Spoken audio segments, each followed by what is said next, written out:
ISPC's channel पर आपका बहुत बहुत स्वागत है। And as you all know, हम लोग क्या क्या करते हैं, हम यूपीएससी मेंस आंसर राइटिंग का प्रैक्टिस करते हैं डेली, जहां मैं एक नया टॉपिक, एक नया क्वेश्चन आपके साथ शेयर करती हूँ। फिर हम उसका एक फ्रेमवर्क डिस्कस करते हैं कि how you have to write its introduction, its main body and its conclusion.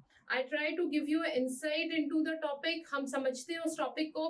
तो इस तरह से कुल मिला के हम पूरे आने वाले साल में बहुत से टॉपिक्स, बहुत से इंपॉर्टेंट टॉपिक्स को हम डिस्कस करेंगे and we'll discuss how to write their answer. क्योंकि क्या होता है कि टॉपिक्स थीम सेम रहते हैं ऑलमोस्ट, क्वेश्चन पूछने का तरीका बदल जाता है। ठीक है, तो चलिए देर नहीं करते, शुरू करते हैं इसको। और जब हम शुरू कर रहे हैं तो let us first read the question, what the question is asking, what is the demand of the question.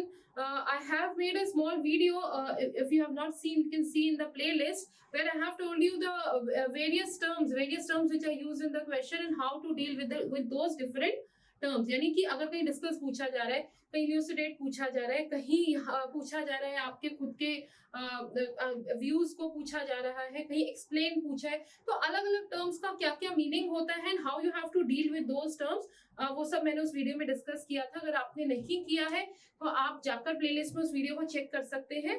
UPSC mains answer writing techniques के नाम से वो वीडियो आपको मिल जाएगी, जहां आप जाकर के इसको समझ सकते हैं। ठीक है, और उससे पहले अगर आपने अभी तक चैनल को लाइक सब्सक्राइब नहीं किया है तो प्लीज कर लीजिए, बहुत इंपॉर्टेंट है, ताकि कोई भी इंपॉर्टेंट अपडेट आपसे मिस ना हो।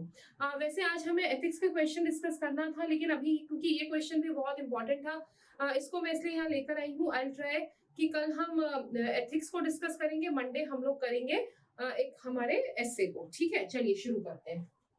क्वेश्चन क्या कह रहा है, narrow understanding of disability has marginalized people suffering from mental disorders, elucidate। तो देखिए क्वेश्चन को समझना बहुत इंपॉर्टेंट है मेंस में अगर आप आंसर राइटिंग कर रहे हैं, क्योंकि क्या पूछा है उस हिसाब से ही आपको आंसर लिखना होता है। It's not a generalised answer that whatever you know you just write down everything on the paper. You just have to make the paper black and blue, but what you have to do, you have to first understand the demand of the question. ठीक है, you have to understand well what the question is asking you about. ठीक है, so and for that first thing first you have to do, you have to first box mark or underline the important keywords of the questions. ठीक है, तो इस question के keywords को समझ लेते हैं। इसमें बात हो रही है डिसेबिलिटी और मेंटल डिसऑर्डर की। ठीक है, तो यहाँ पर क्या बात हो रही है, यहाँ बात हो रही है डिसेबिलिटी, और डिसेबिलिटी में भी स्पेशली मेंटल डिसऑर्डर्स। ठीक है, तो मेंटल डिसऑर्डर्स की यहाँ बात हो रही है। Mental disorder which is also a type of disability. Disability is not only physical disability, but the mental disability is also count as a type of disability. तो यहाँ पर हम किस डिसेबिलिटी की बात कर रहे हैं, यहाँ हम बात कर रहे हैं मेंटल डिसऑर्डर्स की। तो देखिए mental disorders a big stigma in our society.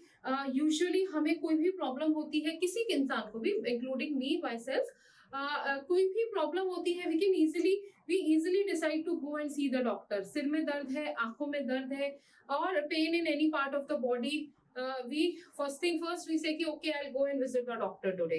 But when it comes to the mental disorders, when it comes to the anxieties, when it comes to depressions, anything related to mental disorders, you say अरे ऐसे कैसे doctor के पास जा सकते हैं, हम क्या पागल हैं? So this is the stigma of the society, and nobody can deny this. This happens with everyone. Probably tomorrow if someone asks me you are having some mental disorders, you go and see the doctor, मेरा भी पहला answer होगा कि अरे आई am not a पागल, I am not this thing, I am not a mental disorder patient. ठीक है, बहुत मुश्किल होता है एक्सेप्ट करना, and this is the main reason. जो दूसरा कीवर्ड है, it has marginalised those people suffering from mental disorder. ठीक है, क्यों ऐसा क्यों है? क्योंकि बहुत नैरो अंडरस्टैंडिंग है। This is what the narrow understanding means. When every mental disorders people think that you are a mad person. ठीक है, हर मेंटल डिसऑर्डर को मैडनेस के साथ जोड़ा जाता है। किसके साथ हम जोड़ते हैं मेंटल डिसऑर्डर को? हम मेंटल डिसऑर्डर को मैडनेस के साथ, ठीक है, मैडनेस के साथ हम कनेक्ट कर देते हैं, हम कहते हैं पागलपन। हर मेंटल डिसऑर्डर पागलपन नहीं होता। ये समझदारी सोसाइटी में अभी लैक करती है। हम कितना भी डेवलप हो रहे हैं, see we have reached the surface of the north pole of the moon, we are planning to go to send our expedition to sun next month, but when it comes to mental disorders we have a very narrow understanding. ठीक है, तो this is something we should speak about, this is something we should talk to the people around us, because mental disorders जिसमें anxieties आती है, जिसमें आपका depression का problem आता है, ये बढ़ रहा है एवरी डे, है ना। और उसका रीजन यही है, खांसी जुकाम बुखार सिर दर्द, छोटी से छोटी बीमारी के लिए हम डॉक्टर के पास चले जाते हैं, लेकिन अगर कोई भी फीलिंग, कोई भी प्रॉब्लम हमारे आसपास, हमारे अंदर, हमारे फ्रेंड्स फैमिली के अंदर डिप्रेशन या मेंटल डिसऑर्डर या एंजाइटी जैसा कुछ भी लगता है, वी इवन डोंट हम ऐसा सोचते भी नहीं है कि हम उसके बारे में बात भी करें, लेकिन अरे ठीक है मोमेंट्री है, कुछ हुआ होगा, he or she will be fine herself himself, लेकिन हम बचते हैं इस बारे में बात करने से, and this is the reason these people are getting marginalized in the society. Marginalized, you know it very well, what is the meaning of marginalized, like they are being pushed to the sides, है ना, उनको sides में push किया जा रहा है, यानी main stream से वो धीरे धीरे अलग होते जा रहे हैं, and this is the reason अभी बहुत सारे टेंडेंसीज बढ़ रही है, सोसाइटल टेंडेंसीज बढ़ रही हैं सोसाइटी में, बहुत सारे यंग लोग डिप्रेशन का शिकार हो जाते हैं, एंजाइटी का शिकार हो जाते हैं, and ultimately they decide to end their life, है ना। तो ये बहुत इंपॉर्टेंट टॉपिक है, as a UPSC aspirant also this topic is very important you, because you have to handle a lot of pressure and there is decrease in the capability of people to handle the pressures. This is one major reason that the tendencies of depression, anxieties are increasing, and suicidal tendencies, suicides are increasing in the society. So overall, this is a good topic. I thought I'll discuss it with you because this is one important question, because of the increasing number of suicides in our society. This question, it has become very important. UPSC might ask you something related to this. So you should prepare this topic. कैसे करना है? Let us first see it from the answer writing perspective. Otherwise, discussing depressions, anxieties, suicidal tendencies, this is one topic we can discuss for the whole day. But let's keep our discussion focused to the answer writing. So let's understand. पहले एक बारी समझ लेते हैं कि how to write, how to handle such topics. ठीक है, इस तरीके का अगर कुछ पूछा जाता है तो आपको उसको हैंडल कैसे करना है। तो देखिए, इंट्रोडक्शन की अगर मैं बात करूंगी, इंट्रोडक्शन इसका बहुत अच्छा होगा अगर आप कुछ डेटा या रिपोर्ट्स के साथ इसको लिखें। देखिए, जब भी सोसाइटी का कोई प्रॉब्लम आपसे पूछा जाता है, पॉवर्टी है, अनएम्प्लॉयमेंट है, मेंटल डिसऑर्डर्स है, ट्यूबरकुलोसिस टीबी का बीमारी है, maybe some other disease, तो उसके लिए बेस्ट होता है कि आप कोई रिपोर्ट और डेटा रखें। सपोज कि इतना लोग हर साल सुसाइड्स कर रहे हैं, इतने लोग मेंटल डिसऑर्डर्स से घिरे हुए हैं, प्रोबेबली किसी हेल्थ ऑर्गेनाइजेशन की कोई रिपोर्ट होगी, WHO की कोई रिपोर्ट होगी, तो वो यहाँ पर आपको लिखनी है। मैंने पहले भी आपको बताया है, इस तरीके के टॉपिक्स के लिए make sure you have a resistor जिसमें आप डेटा को अपडेटेड करिए। एग्जामिनेशन से 15 दिन पहले तक भी आप सारे टॉपिक्स के डेटा को अपडेट करिए, ताकि एग्जामिनेशन में जब आप जाते हैं तो आपको मुश्किल ना हो। वो रेडीमेड आपके पास इंट्रोडक्शंस, कंक्लूजन्स तैयार है, आपने बस क्वेश्चन की डिमांड को समझना है। You have to fit the pieces into the answer and voila your answer is done and you will surely get good marks. ये चीज, ये सोच आपको डेवलप करके रखनी है। तो यहाँ मैंने बात करी है मेंटल डिसऑर्डर्स की।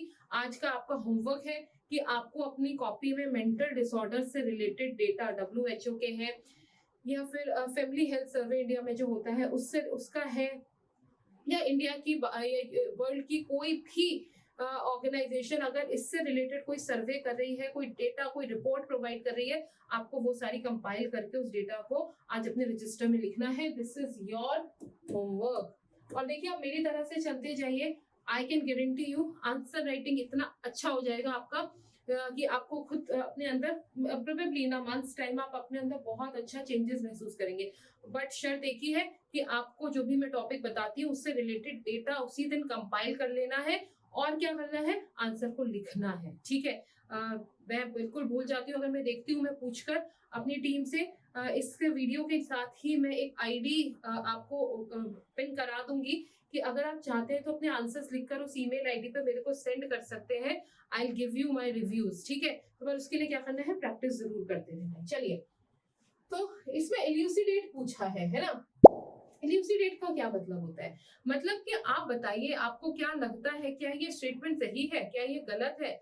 आपको एक बैलेंस देना है ना। आपको इसमें प्रॉब्लम स्टेटमेंट दिया गया है, आपको उसके प्रॉस कॉन्स बताने हैं, साथ में वे फॉरवर्ड भी बताना है। देखिए, इस तरीके के क्वेश्चंस जहां पर सोसाइटी का कोई प्रॉब्लम आपको दिया हुआ है, हमेशा उसका जब आप एंडिंग कर रहे हैं तो 2 या 3 या 4 पॉइंटर्स उसमें वे फॉरवर्ड के जरूर डालिए, ठीक है। वो एक बहुत अच्छा इंप्रेशन देते हैं, और स्पेशली एल्यूसिडेट वाले जो क्वेश्चंस होते हैं, जो प्रॉब्लम बेस्ड होते हैं, उसमें तो आपसे एक्सपेक्ट किया ही जाता है कि आप एक वे फॉरवर्ड जरूर रखें, ठीक है। तो चलिए आ जाते हैं। तो इंट्रोडक्शन मैंने कहा, इससे रिलेटेड डेटा रिपोर्ट्स आज ही इकट्ठा कीजिए। एक 1 लाइनर डेफिनेशन आपने क्या करना है, एक डेफिनेशन देनी है 1 लाइनर, ठीक है, कि व्हाट आर मेंटल डिसऑर्डर्स, ठीक है। मेंटल डिसऑर्डर्स क्या होता है, उसका एक स्ट्रक्चर्ड डेफिनेशन आपको देनी है। अब बात कर लेते हैं मेन बॉडी की, ठीक है। मेन बॉडी की मैं बात कर लेती हूँ कि आंसर की मेन बॉडी में आपने क्या क्या लिखना है। तो चलिए मैं उसको भी बता देती हूँ। आपको सबसे पहले लिखने हैं रीजंस, कि ऐसा क्यों हो रहा है, why there is narrow understanding of disabilities, why we as a civilized society are still unable to take the mental disorders easily, why it is something we relate to madness every time, ठीक है। तो इस why का answer आपको 2-3 strong points में देना है, ठीक है। तो रीजंस यानी why का आंसर आप देंगे, ठीक है। फिर उसके बाद आप लिख सकते हैं मेंटल डिसऑर्डर्स के बारे में, ठीक है। मेंटल सब नहीं, इसको आप मेंटल डिसऑर्डर्स को पहले नंबर पे लिखिए, दूसरे नंबर पे रीजन लिखिए कि ऐसा क्यों है, तीसरा, ठीक है, रीजन यानी इसके कॉज मैंने आपको पूछे हैं, और तीसरा मैंने आपको पूछा है इसका इम्पैक्ट सोसाइटी पर, इंडिविजुअल पर उसका इम्पैक्ट या इफेक्ट क्या है।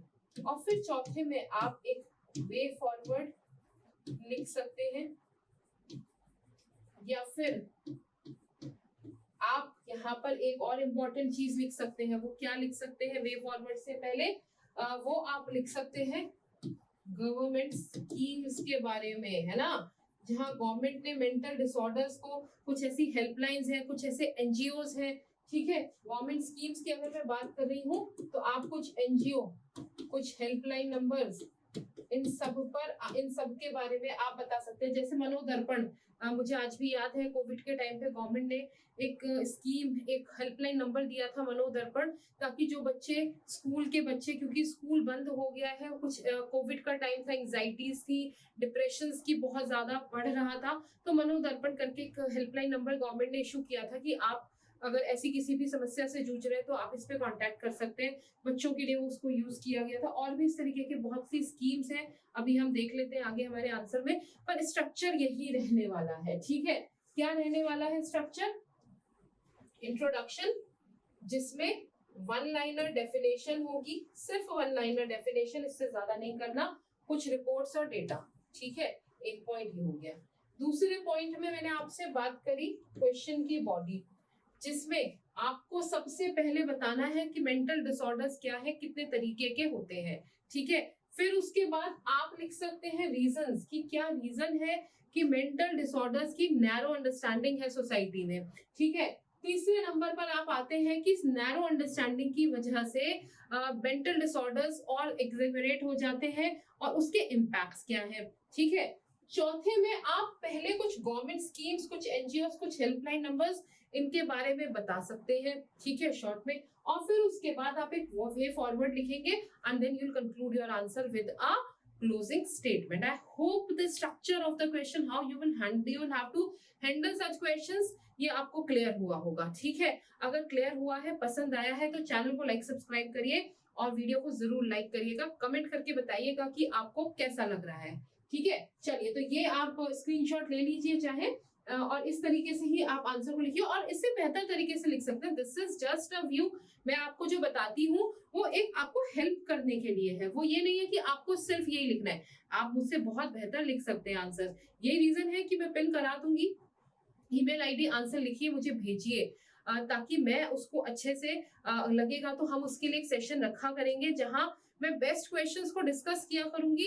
और इसके अलावा जो भी क्वेश्चंस ऐसे हैं जो मुझे लगता है कि बहुत सब लोगों के मैं डिस्कस नहीं कर पाऊंगी, तो मैं क्या कर सकती हूँ कि आपको इंडिविजुअली भी उनको एनालिसिस करके, और I will provide you the analysis on your email ID. ठीक है, ये हम करेंगे। तो इसको शुरू करते हैं। मैं ईमेल आईडी प्रोवाइड करा दूंगी इसी वीडियो के डिस्क्रिप्शन लिंक में, आपको उसका ईमेल आईडी भी मिल जाएगा, उस पर आप मुझे आंसर्स लिखकर भेजिए, विल डिस्कस दैट। चलिए फिर एक बार मॉडल आंसर देख लेते हैं, है ना। तो introduction, give a brief introduction about mental disorders, मैंने आपको बता ही दिया। बॉडी में discuss how disabilities are seen from a narrow prism of physical impairment only, है ना, कि हम उसे बहुत चश्मा लगा लेते हैं कि ठीक है दिमाग की प्रॉब्लम, तो हम कहते हैं कि अरे ठीक है वैसे ही कुछ होगा, कहीं बॉडी में पेन होगा, कुछ चल रहा होगा, ठीक है अपने आप ओवरकम हो जाएंगे। फिर अब मैंने आपको बताया था कि नैरो अंडरस्टैंडिंग कैसे मार्जिनलाइजेशन ऑफ पीपल की तरफ इसको ले जाते हैं, यानी लोगों को मेन स्ट्रीम सोसाइटी से साइडलाइन कर देते हैं। ठीक है, discuss ways to develop a robust infrastructure. ठीक है, तो यानी मैंने यहाँ पर जो आपको वे फॉरवर्ड की बात करी थी आप वो कर सकते हैं। कंक्लूजन में, by putting emphasis upon India's commitment to UNCRPD, अब UNCRPD क्या है आइए वो भी देख लेते हैं। ठीक है, और अब देखिए जैसे ये मेंटल डिसऑर्डर की एक डेफिनेशन है, ठीक है, आप चाहें तो इस डेफिनेशन को भी यूज कर सकते हैं, या फिर अपने हिसाब से बेस्ट डेफिनेशन जो किसी न किसी ऑर्गेनाइजेशन ने दी हो, WHO ने दी हो, वो भी आप यूज कर सकते हैं। तो चलिए देख लेते हैं। Mental disorders are conditions that affect a person's thinking, feeling, mood and behaviour, है ना। देयर मे बी ओकेजनल और लॉन्ग लास्टिंग यानी chronic, and can affect the ability to relate to others and carry out day to day functions in a normal way. तो सोचने की शक्ति, feelings, mood, ठीक है, आपकी डे टू डे एक्टिविटी करने की जो आपकी जो डे टू डे एक्टिविटीज है, ये सब कुछ इम्पैक्ट होता है जब मेंटल डिसऑर्डर्स होते हैं, एंजाइटी होता है, जब डिप्रेशन की फीलिंग होती है, तो आप अपने काम को इफेक्टिवली नहीं कर पाते, आपका मूड बहुत डाउन रहता है, फीलिंग्स अच्छी फीलिंग्स नहीं होती है। तो ये सब क्या है, these are all mental disorder conditions. अब ये ओकेजनल भी हो सकता है, कभी कभी होता है कि जो मेंटल डिसऑर्डर्स होते हैं वो ओकेजनली होते हैं, कि सेपरेशन है, suppose death of some loved ones, ठीक है, या फिर एग्जाम में बहुत ज्यादा सक्सेस नहीं है, तो वो again leads to mental disorders. तो ये मोमेंट्री हो सकते हैं जिससे हफ्ते में 10 दिन, 15 दिन, महीने, 2 महीने में इंसान ओवरकम कर जाता है with the help of people. But again अगर लगता है बहुत ज्यादा नहीं हेल्प हो रही है तो किसी की हेल्प लेनी चाहिए। दूसरा होता है क्रोनिक, यानी लॉन्ग लास्टिंग है, ठीक ही नहीं हो रहा, for no reason person is in depression, कुछ ऐसा हुआ, ऐसा इम्पैक्ट हुआ उस घटना का कि जो भी व्यक्ति है, जो भी स्टूडेंट है, जो भी है, वो उस सिचुएशन से ओवरकम कर ही नहीं पा रहा। तो यहाँ पे देखने वाली बात है कि क्रोनिक है या ओकेजनल है। ठीक है, तो ये था मेंटल डिसऑर्डर का डेफिनेशन। तो ऐसी ही डेफिनेशन इसके साथ रिपोर्ट्स और डेटा। ठीक है, डेटा किसका, यूनाइटेड नेशन का डेटा ले सकते हैं, WHO का ले सकते हैं, फैमिली हेल्थ सर्वे का ले सकते हैं, ऐसे किसी भी जो इंपॉर्टेंट ऑथेंटिक डेटा है वो डेटा आप अपने पास कंपाइल कर लीजिए। ऐसे ही कुछ रिपोर्ट्स और डेटा आपके पास रेडी रखना तैयार होना चाहिए। मैं कलर चेंज करती हूँ पेन का। चलिए, नैरो अंडरस्टैंडिंग, अब कैसे होती है narrow understanding? Disability is understood in narrow sense of physical impairment alone.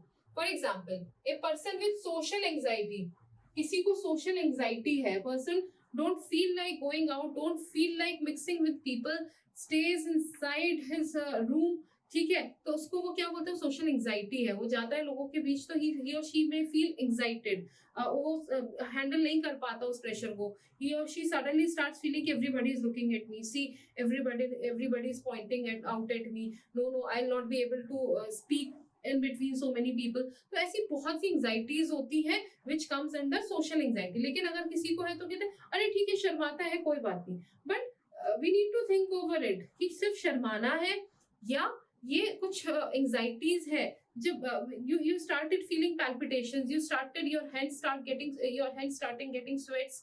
So what is all these are all social anxieties. These are all some symptoms of the anxieties which should not be ignored. ठीक है? Mental disability is generally played down, है ना, through their trivialization. कैसे?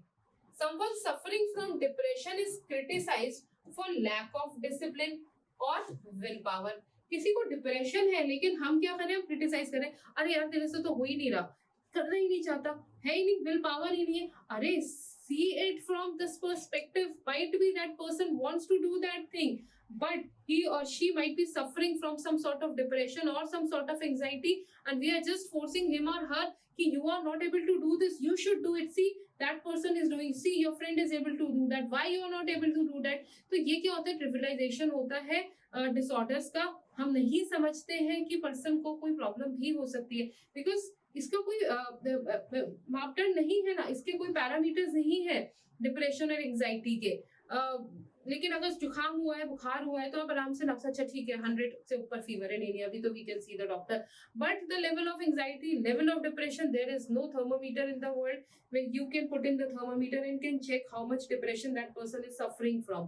So what is the only thing, this is something when the person's depression get worst, when he or she started showing the symptoms, that is the point where we start thinking okay, he or she might be suffering from some disease. But that time also we are reluctant to go to doctor because we think or the family thinks many times, not always but many times, the family thinks ki what the society will speak about. They'll tell that their daughter or their son, he or she is mad. So this is the social stigma we all are facing. We are living in the same world, no matter how much we have progressed in the science, but this has still remained the social stigma which we need to talk about, which we need to think about. Write your answer on these points. ठीक है? This is a general discussion because you are preparing for one of the most prestigious examination of India. Yes, the journey is very tough, not always very easy. There are phases when you also start feeling depressed. There are times when you start feeling to quit, but you have those pressures from the family, from the society. You start thinking that way कि अरे what the society will think कि अरे इसने इतने साल prepare किया और कर भी नहीं पाया या कर भी नहीं पाई. No, you do not have to do that. You have to listen to your inner voice no matter what. If you at any point of time you start feeling कि no, I am not able to handle this pressure, there are many ways where you can excel in the society. There are many examples where people, when they are unable to make to one thing, they are doing very good in another thing. So the competitions, the examinations, they are not end of anything. When we keep this thing in mind, we can never suffer from the anxieties or the depressions. Main एक purpose, जब आप preparation कर रहे हैं, इस pressure handle को भी इसको प्रेशर को हैंडल करना भी सीखिए, एंजाइटीज और डिप्रेशंस को साइड में रखिए. So this is one topic where you have to learn how to write the answer and where you have to learn how to handle the pressures also. तो I hope इस topic के साथ मैं जब आपसे discussion कर रही हूँ तो आप आंसर तो बहुत अच्छा लिखेंगे ही, इन पॉइंट्स को अपनी लाइफ में भी ध्यान रखेंगे. डिप्रेशन, एंजाइटीज के सब इन चीजों से बिल्कुल दूर रहेंगे. और हाँ, अगर आपको अपने अंदर या किसी के अंदर भी ऐसा कुछ दिखता है, feel free to go and see the doctor, psychiatrist से मिलिए. कोई ये स्टिग्मा नहीं है. जितना एक दांत के दर्द में, आंख के दर्द में, कान के दर्द में, सिर दर्द में डॉक्टर से मिलना अच्छा होता है, उससे ज्यादा अच्छा होता है मेंटल डिसऑर्डर्स में पहले symptoms, because you are the first person to see the symptoms. खुद के अंदर, खुद की फैमिली में, फ्रेंड्स में, साथ में जो लोग हैं प्रिपरेशन कर रहे हैं, किसी में भी ये दिखता है, उसको कन्वे करिए, कन्विंस करिए to go and visit a psychiatrist, because getting treatment at the right time is the only approach to handle the mental disorders. Because once things are out of hand, इनको ठीक करना, इन बीमारियों से जूझना बहुत मुश्किल हो जाता है for an individual, for a family and for a society as a whole. ठीक है, I hope I have made my point very clear. चलिए, due to poor research and categorization, mental disorders are seldom detected. Research ही नहीं हुआ है because this is one topic nobody ever tried to discuss about. ठीक है, और अगर मैं देखूं तो पहले बहुत ज्यादा मेंटल डिसऑर्डर्स नहीं थे. प्रेशर्स बढ़ गए हैं, कंपटीशन बढ़ गया है, ये प्रॉब्लम्स भी बढ़ गई है, हम इमोशनली वीक हो गए हैं, बहुत सारे रीजंस हो सकते हैं. Probably the nuclear families, that is one reason. When we are living in a joint family, there are so many people to look after us. Our mother, father, our parents, if they are busy, we have grandparents to look after. Grandparents are busy, probably we have some uncle, aunt, their cousins, all of them living under same roof. बहुत अच्छा होता था बच्चे के लिए, mental development बहुत strong होता था. Now what, now we are living in nuclear families, in some cities, in some village where we have very limited circle, बहुत कम लोग होते हैं जिनसे हम interact करते हैं. Parents are working, क्या होता है बच्चे के लिए, they started feeling alone. धीरे धीरे वो loneliness, anxiety बनती है, anxiety depression बनता है, एंड फिर जब उसको देखा भी नहीं जाता, उसको टाइम से समझा भी नहीं जाता, नेग्लेक्ट किया जाता है, तो that leads to bigger problems. So this is main reason है ना. Nuclear families could be one reason for this thing. Let us discuss these topics once again when we are discussing the reasons. Signs of mental ailments are sometimes associated with superstitious belief. This is one very major thing which happens in our society, happening since very long. Mental disorders को समझा जाता है कि नहीं ये तो कुछ मतलब this is something superstitious. I'll not take the proper names, but you all knows it well. Mental disorders related to superstitious belief. That is one reason we do not want to go to doctor. We want to look after some such person who deals with this superstitious beliefs. ठीक है, चलिए. These aspects have contributed towards marginalization of people. कैसे होता है? People with mental disorders are presumed to be unfit for any economic activity.